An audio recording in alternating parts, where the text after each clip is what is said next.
Dr. Garber was one of the initial adopters of this Accuro product, has used it extensively in regular practice, and has a particular case study to share with you all, as well as reviewing some of the clinical evidence behind the product. And then as you can see behind you, we have many stations set up with our helpful volunteers here to do some real scanning with the product and give you an opportunity to have hands-on experience with it, try it out, and we have various staff here to kind of help you and give you tips along the way. I'll also say that we have a trial program, like a lot of companies with new technologies, a trial program where you can take the product, with you and use it in your clinical practice to get familiar with it and see how it works for you in your practice. So with that, thank you for everybody for coming to this lunch. Appreciate your time and your interest. And take it away, Dr. Garber. Okay, thanks, Will.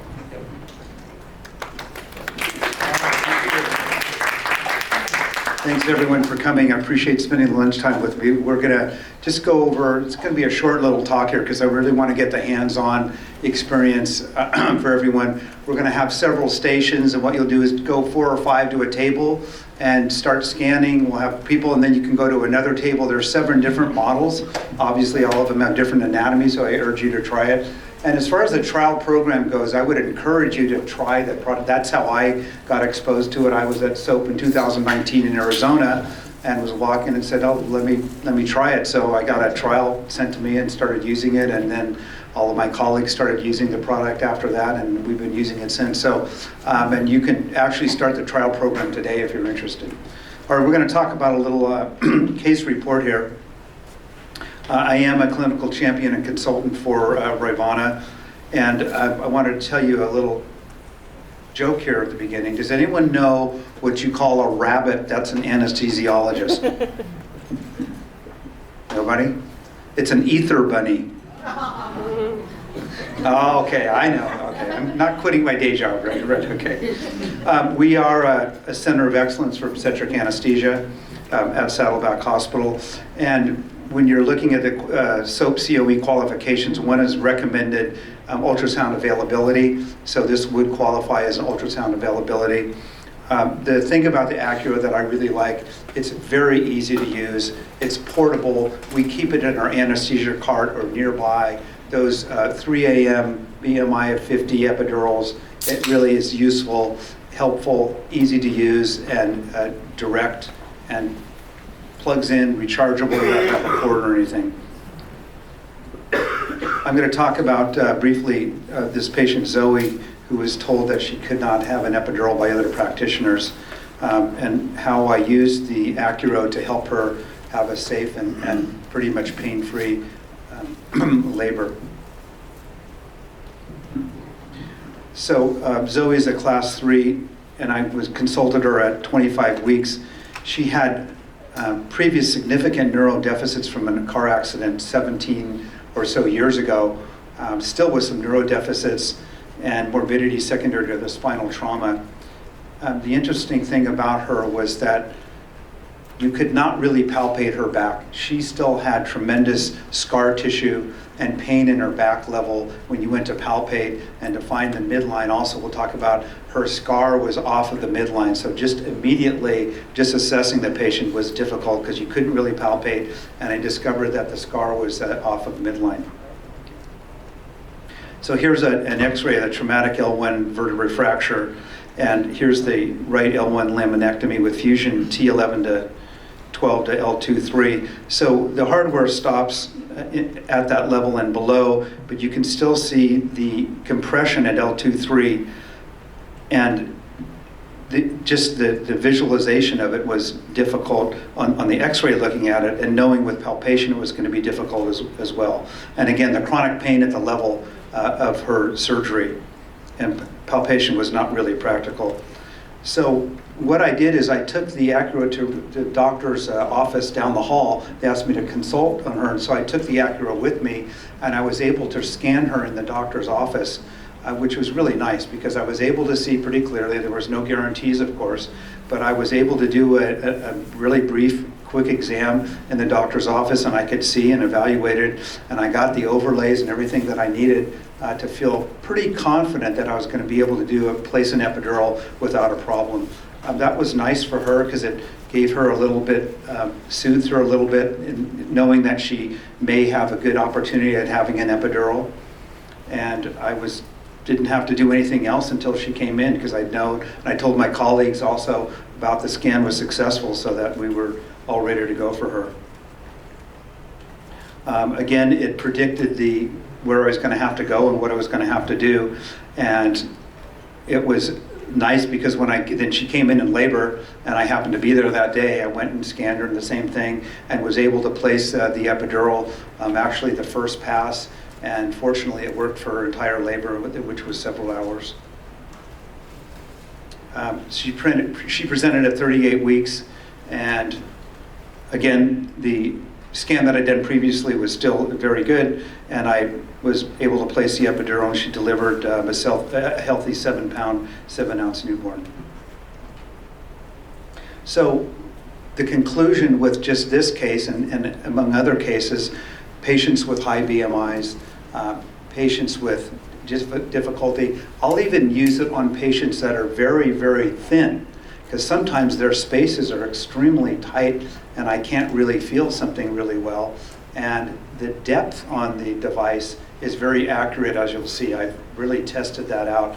You can see the depth of your epidural space, and it's going to tell you in the overlay, and it's pretty accurate, especially in these thin patients where you're worried about getting into the dura, that it gives you an accurate description of the depth, so you can go very slowly and be accurate in getting in the epidural space.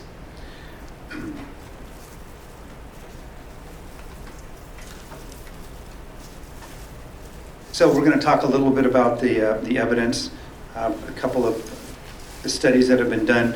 Here, this was comparing the epidural depth to conventional ultrasound, and the studies have shown that the Accuro and the gold standard GE system had a high agreement, less than 5 millimeters different in depth measurements, and the depth measurements were highly accurate to needle insertion depth as well, and the inner space was located very, very accurately.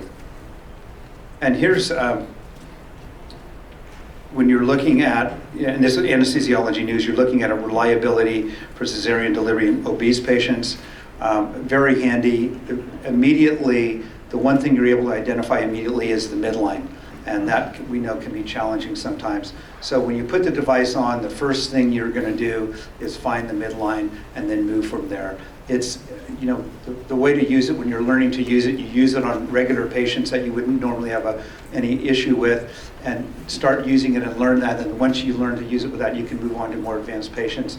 The key with using it, as with any technology or ultrasound, are use small, very gentle movements, small, incremental, until you get where you want to go.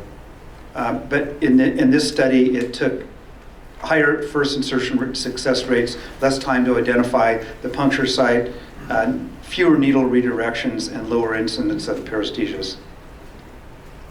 With residents, unfortunately, I wish I had a residency program I was working at, but the people that have used it with residency programs, and we know, learning an epidural is not an easy task, and if you can start and immediately identify the midline, that's a big thing, positioning in the midline, finding that. So you're going to be able to do that, and this study showed that with the residents, there was a greater first insertion success rate, decrease in needle insertions, 58% reduction in difficult spinal. So it definitely helped the residents in placing their spinals and epidurals. This is from the UK. They had 4 studies, including 2 randomized control trials, and basically the narrative was that the Accuro accurately located the intervertebral space, required few needle insertions with palpation alone in people with obesity, irrespective of provider experience level or type of neuraxial anesthesia performed. Okay, we're going to break out here soon in our groups. I'm just going to go over briefly how I use it, and there are different ways to use it, and just give you an idea of what you're going to be looking for. Now, it is available to use in a sterile sleeve if you like. I personally don't use it like that. I use it as a scout mechanism, and what I do is I get my patient all set for her epidural. I open my epidural tray, have it open already. I have my sterile gloves, and I do a swipe with a ChloraPrep first, and then I do a scout and identify the spot. It's not a sterile procedure, I just do it so it's clean. Now the spinal navigator, the little individual piece which is disposable at the end, which you'll be using here, that portion comes sterile, but it's also, so it's clean, and then I use that to locate the spot, and I'll show you how we do that. And then I'm ready to go. I use another ChloraPrep and I go ahead and start my procedure. So the great thing about the Accuro for me, I found, I wasn't trained in ultrasound when I was trained, so raw ultrasound images, I did learn to do tap block, so I am doing some ultrasound, but I'm not that sophisticated. With the Accuro, it has these very accurate, we call the artificial intelligence overlays. So one of the first things when you're going to see on the left-hand side here, you're going to see that's the spinous process, and that white line, that's what you're going to line up with the bottom arrow, the little arrow on the bottom where the other horizontal white line is. And those depths on the right, that 2.6 centimeters, that is the distance to the spinous process, okay? So you may see that when you start, and if you're in the right place, and the first thing you want to do is identify the midline.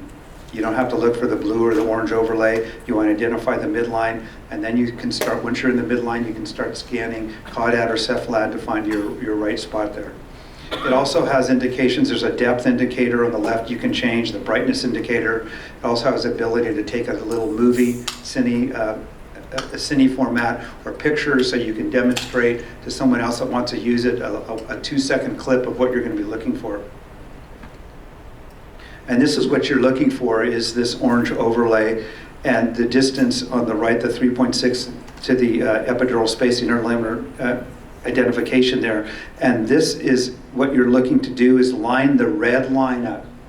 The red line is going to be lined up, that orange overlay, and that distance on the right there is actually going to be very accurate, because I've tested that out and looked at as your needle is going in, how many centimeters. And one of the things I found with the use with this in patients with very high BMIs is that with a little compression, you can get a distance. And I really don't like using the longer needles. I just don't find them that useful, and they're a little more difficult for me to maneuver. And I found by using this device, I really have very, very rarely had to use a very long epidural needle, because with a little compression on the device, I'm able to find an accurate depth and get into the epidural space with our conventional epidural kits. Here's how you mark the skin, and on the left-hand side, you can see that's the position that I use for my fingers. They kind of go in, it's almost like a little tiny grooves, they go in there, and I would urge you to use it in that way, because once you find the spot, you don't have to make any other movements by withdrawing your hand or moving it around. You're just going to have your fingers there, and then you actually push that small clip off of the device, and it will mark. And in the middle picture, you don't actually really have to actually do that. If you do it, and I'll show you how we do it, you'll be able to mark the spot without any problem. And then in the third, on the right, what I do is I don't actually use my thumb. I take a needle, and I take the hollow end of the needle, the round end of a needle that's still covered, and I use that round to mark in the middle. There's 4 points, and I mark right in the middle, and that's where I'm going to go and introduce my epidural needle or my spinal needle.